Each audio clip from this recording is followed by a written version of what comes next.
El ámbito financiero, lo sabemos, tiene normas especialmente cuidadosas en numerosos ámbitos que hacen de su compliance no solo una cuestión de moral, sino también de puro cumplimiento legal. Las sanciones, si no hacemos bien las cosas, pueden llegar a ser tremendas. Y por eso, y porque es un sector en el que opera Carácter, la compañía tiene una parte dedicada a la prevención de blanqueo de capitales y financiación del terrorismo. PBC y FT, bueno, ya saben que en este ámbito de la banca y las finanzas son muy dados a las siglas.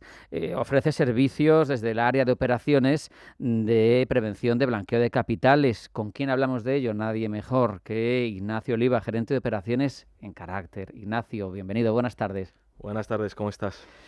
Nos interesa porque a mí es que este mundo tan críptico que se relaciona con la banca, que hay tantas siglas, siempre me gusta ahondar porque al final lo entiendes, al final acabas entendiéndolo cuando alguien que sabe de ello te lo explica.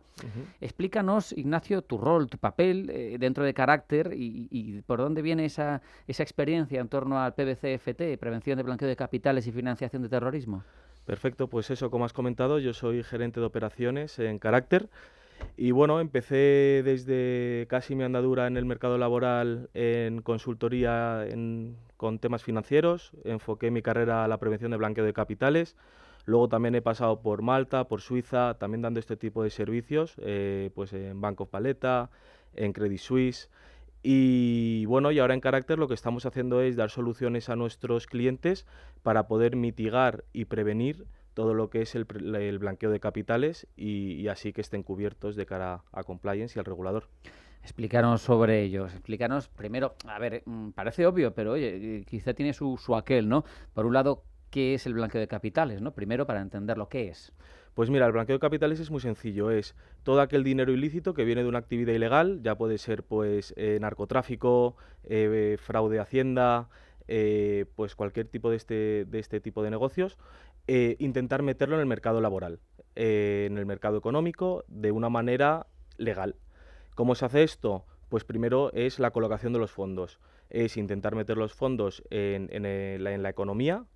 Después está el apartado de encubrimiento, que lo que hace es una serie de transferencias, transacciones complicadas, de cara a perder la trazabilidad. Para que no se pueda seguir el hilo, ¿no? Eso es, para perder la trazabilidad del dinero. Y luego ya está la integración, que es una vez que has hecho estos dos primeros pasos, has complicado tanto el seguimiento de esos fondos que ya está integrado en el mercado y que no puedes hacer nada al respecto para poder localizarlo. Claro, eso es lo que quieren hacer los delincuentes financieros. Y ahora entráis vosotros, que lo que hacéis es la prevención del blanqueo de capitales. Eso es. ¿Cómo se previene esto? Pues hay dos maneras. Primero, la más importante es prevenirlo, efectivamente, el detectarlo antes de que te lo cuelen, por así decirlo, ¿no? Pues esto se hace a través de pues todo el tema de conocimiento del cliente, pues saber tu cliente a qué se dedica, de dónde proceden los fondos que va a ingresar contigo, si eres un banco en este caso, que es a lo que nosotros más damos servicio, y luego también está la parte, pues una vez que te la han colado, por así decirlo, detectarlo y poder reportarlo al regulador. ¿Cómo se detecta? Pues haciendo transaction monitoring, como lo llamamos nosotros, que es el análisis de la operativa del cliente. Te salta una alerta y tú pues analizas esa alerta, todo el perfil operativo del cliente y dices, bueno, efectivamente esta es sospechosa y se la reportas al SEBLAC, que es el órgano regulador en temas de prevención de blanqueo de capitales de España, a través de un SAR, que es un Suspicious Activity Report. Y ya ellos a raíz de ahí pues contactan con los demás bancos que tiene ese cliente y le sacan pues toda la operativa y lo analizan. Vale. O sea que vosotros tenéis una cierta actividad, una obligación, pero es de avisar prácticamente, de tener claro, de prevenirlo y una vez que ha sucedido, si sucede, a avisar. Bien. Eso es. Hemos hablado, lo he hecho yo al comienzo, de qué puede pasar si no cumples con la prevención de blanqueo de capitales. Ponnos un poco al día, explícanos. Pues bueno, es un tema un poco delicado porque puede haber multas bastante sustanciosas de muchos miles de millones en la economía en general, ¿no? Con respecto a estas multas. También puede haber penas de prisión para empleados y directivos de estas empresas que no cumplan con lo que tienen que cumplir o si lo ocultan, si no lo denuncian, porque pueden estar metidas ahí en un tema de estar ayudando a que se cometan estos delitos, ¿no? Y luego, pues, el riesgo reputacional. Claro. Es una de las cosas más importantes para una empresa financiera. El que la gente ya no confíe en ti y que te haga ese daño a la marca es tremendo.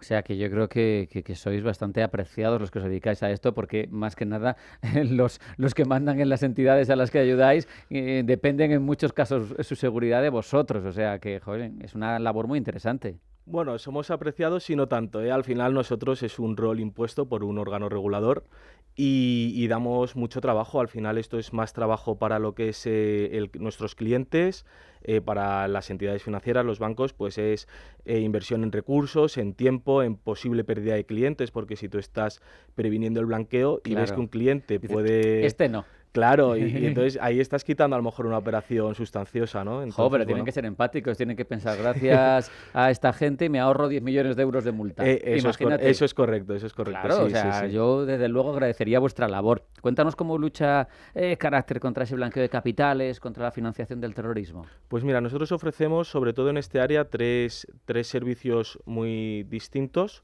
que sería lo primero el conocimiento del cliente, nosotros lo llamamos KYC o CDD, es en inglés, las siglas en inglés de conocimiento del cliente o de diligencia debida. Nosotros recopilamos toda la información necesaria de nuestros clientes, hacemos un assessment donde pues tenemos toda la información tanto personal como financiera, ya sea de una persona física o una persona jurídica, y ahí vemos si está ok para operar con el cliente o con el banco en este caso o no. Claro. Luego, con respecto a esto, siempre tenemos el screening, ¿no? Eso es una forma de pasar por unas listas de sanciones a nuestros clientes, donde puedes encontrar noticias adversas en temas financieros o de riesgo reputacional o conexiones con países o personas sancionadas o temas de PEPs, que son personas con exposición pública, que no pasa nada a operar con ellos, pero sí que hay que tener una diligencia un poquito más estricta, pues por los posibles casos de corrupción que pueden existir o cosas de este tipo. Y luego, por último, como te he comentado antes, el Transaction Monitoring, que es el análisis de operativa de los clientes para poder ver si las transacciones que están haciendo son sospechosas de blanqueo de capitales o no.